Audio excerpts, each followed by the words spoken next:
വേണ്ടോന്നറിയില്ല. അന്ന് റസൂൽ വന്നായ അബൂജഹൽ പുറത്താ. ആ ചൊല്ലിൽ പതിരില്ല. നിങ്ങൾ നോക്ക്, നമ്മുടെ നിസ്കാരം നമ്മൾ ആൾക്കാരെ ഇബാദത്ത് ചെയ്യുന്നത് അള്ളാഹുവിനെ മാത്രമേ ഇബാദത്ത് ചെയ്യാവൂ.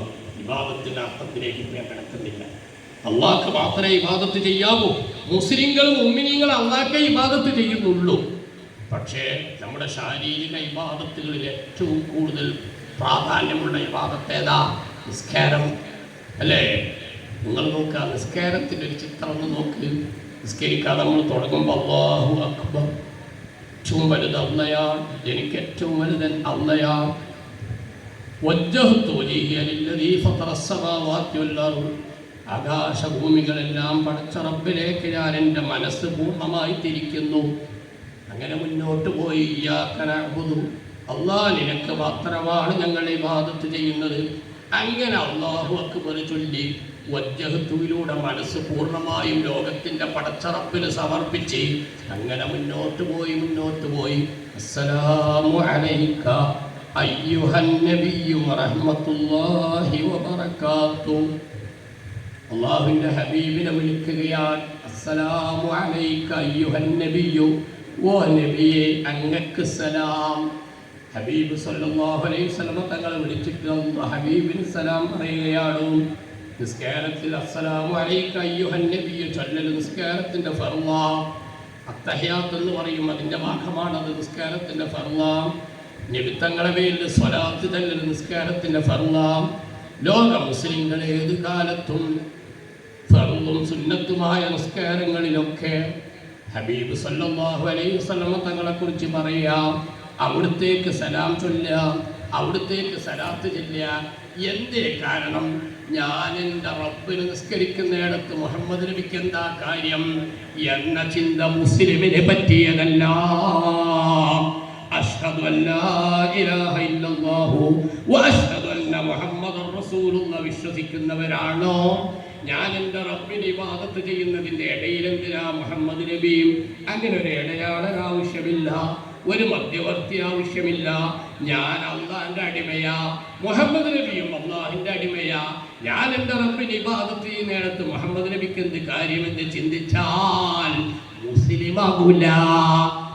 മറിച്ച് ലോകത്തിൻ്റെ സൃഷ്ടാവ് പടച്ച റബ്ബ് എടുത്ത തീരുമാനം, എൻ്റെ അടിമകൾ എനിക്ക് നിർവഹിക്കുന്ന ഇബാദത്തിൽ ഏറ്റവും പ്രധാനപ്പെട്ട നിസ്കാരത്തിലടക്കം എൻ്റെ അടിമകൾ എനിക്ക് ഇബാദത്ത് ചെയ്യുമ്പോൾ അവരെൻ്റെ ഹബീബിനൊന്ന് സലാം പറയണമെന്നും എൻ്റെ ഹബീബിന് സ്വലാത്ത് ചെല്ലണമെന്നും നിശ്ചയിച്ചത് ലോകത്തിൻ്റെ റബ്ബായ അല്ലാഹു ജല്ല ജലാലുഹുവാണ്. കണ്ടോ, അള്ളാഹു റസൂൽ ഒന്നായ അബൂജഹൽ പുറത്ത് ദൂരത്തെ പറഞ്ഞതല്ല, അല്ലാഹുവിൻ്റെ നിശ്ചയമാണ്. ഇതാണ് ഖുർആൻ പറഞ്ഞു, വറഫഅനാ ലക ദിക്റക, അങ്ങയുടെ ഓർമ്മ നമ്മൾ ഉയർത്തി വെച്ചിട്ടുണ്ട്. തഫാസീർ ഗ്രന്ഥങ്ങൾ ഖുർആൻ വ്യാഖ്യാതാക്കൾ പറഞ്ഞു, ലാ ഉദ്കറു ഇല്ലാ വതുദ്കറു മഈ, അള്ളയാകുന്ന എന്നെക്കുറിച്ച് പറയുന്നിടത്തൊക്കെ അങ്ങയെക്കുറിച്ചും പറയണമെന്ന് ഞാൻ നിയമം വെച്ചിരിക്കുന്നു. അള്ളാഹിൻ്റെ അടിമയായ നമ്മൾ നമ്മുടെ അള്ളാഹുവിന് വേണ്ടി നിസ്കരിക്കുമ്പോൾ അള്ളാഹുവിൻ്റെ ഹബീബ് സല്ലല്ലാഹു അലൈഹി വസല്ലം തങ്ങൾക്ക് സലാത്തും സലാമും ചൊല്ലിയാലേ നിസ്കാരം സാധുവാകൂ എന്ന് നിയമം വെച്ചത് പടച്ച റബ്ബാണ്. മുഅ്മിനീങ്ങളെ ഞാൻ ആവർത്തിക്കുന്നു, നമ്മുടെ ജീവിതത്തിൽ നിറഞ്ഞു നിൽക്കേണ്ടവരാണ് സയ്യിദുനാ മുഹമ്മദുർ റസൂലുള്ളാഹി സ്വല്ലല്ലാഹു അലൈഹി വസല്ലം. ഞാൻ അടിയിലൊന്ന് ചോദിക്കട്ടെ, നമ്മൾ നിസ്കരിക്കുമ്പോൾ അത്തഹിയാത്ത് ഓതുമ്പോൾ അസ്സലാമു അലൈക അയ്യുഹൻ നബിയ്യു വറഹ്മത്തുള്ളാഹി വബറകാതുഹു എന്ന് ചൊല്ലുമ്പോൾ, അല്ലെങ്കിൽ അല്ലാഹു സ്വല്ലി അലാ സയ്യിദുനാ മുഹമ്മദ് എന്ന് ചൊല്ലുമ്പോൾ നമുക്ക് നൃത്തങ്ങളെ ഓർമ്മ വരുമല്ലേ? പറഞ്ഞാൽ ഓർമ്മ വരില്ലേ? വരും.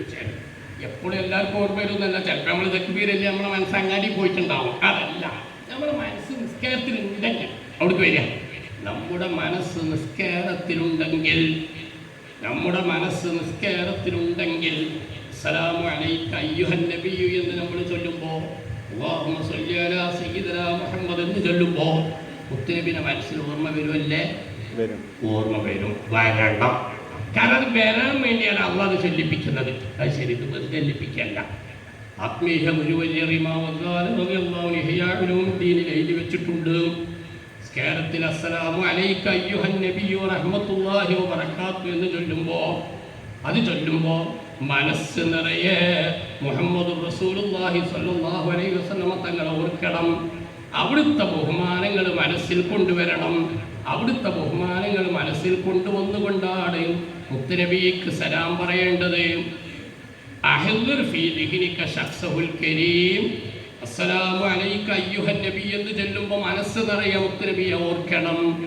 വൽയസ്തുക അമലുക ഫീ അന്നഹു യറുദ്ദു അലൈക സലാം. ഞാൻ അല്ലാഹുവിൻ്റെ ഹബീബിന് സലാം പറയാണ്, ഹബീബിൻ്റെ സലാം മടക്കണം. ഹബീബിൻ്റെ സലാം മടക്കും.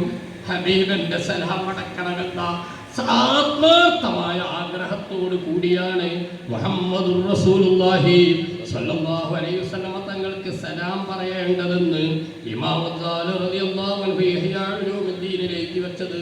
സാന്ദർഭികമായി അത് ഓർമ്മിക്കാം. അതെങ്ങനെ നബി സലാം മടക്കോ? മുഅ്മിനീങ്ങളെ സലാം ഒന്ന് മടക്കും. ഞാൻ നേരത്തെ പറഞ്ഞു, ബർസഖ് ജീവിതത്തിലെ ഏറ്റവും ഉയർന്ന സൗകര്യം അല്ലാഹു നൽകിയിട്ടുള്ളത് റസൂലുള്ളാഹി സ്വല്ലല്ലാഹു അലൈഹി വസല്ലം. നമ്മുടെ സലാം അവിടേക്ക് കേൾക്കാനും അത് മടക്കാനുള്ള സൗകര്യം അല്ലാഹു അവിടെ ഒരുക്കി കൊടുത്തിട്ടുണ്ട്. നമ്മൾ ദുനിയാ ജീവിതത്തിലായതുകൊണ്ട് അത് കേൾക്കാനുള്ള അവസരം നമുക്കില്ല. പിന്നെ അവിടെ ഉള്ളത് അല്ലാഹുവിൻ്റെ ഹബീബ്, അവിടെ ഉള്ളത് നമ്മളാ. ആ വ്യത്യാസം ഉണ്ടാകും. സ്വഹീഹായ പ്രമാണയോഗ്യമായ ഹദീസാണ്. ധാരാളം മുഹദ്ദിസുകൾ ഉദ്ധരിച്ച ഹദീസാ. മാ മിൻ അഹദിൻ യുസല്ലിമു അലയ്യ ഇല്ലാ റദ്ദല്ലാഹു അലയ്യ റൂഹി ഫറദത്തുഹു അലൈഹി. മുഅ്മിനീങ്ങൾ എനിക്ക് സലാം പറഞ്ഞാൽ, മുസ്ലിങ്ങൾ എനിക്ക് സലാം പറഞ്ഞാൽ ആ സലാം മടക്കാനുള്ള സാഹചര്യം അല്ലാഹു എനിക്കൊരുക്കി തരികയും ആ സലാം ഞാൻ മടക്കുകയും ചെയ്യുമെന്ന് അല്ലാഹുവിൻ്റെ റസൂൽ മുഹമ്മദുർ റസൂലുള്ളാഹ്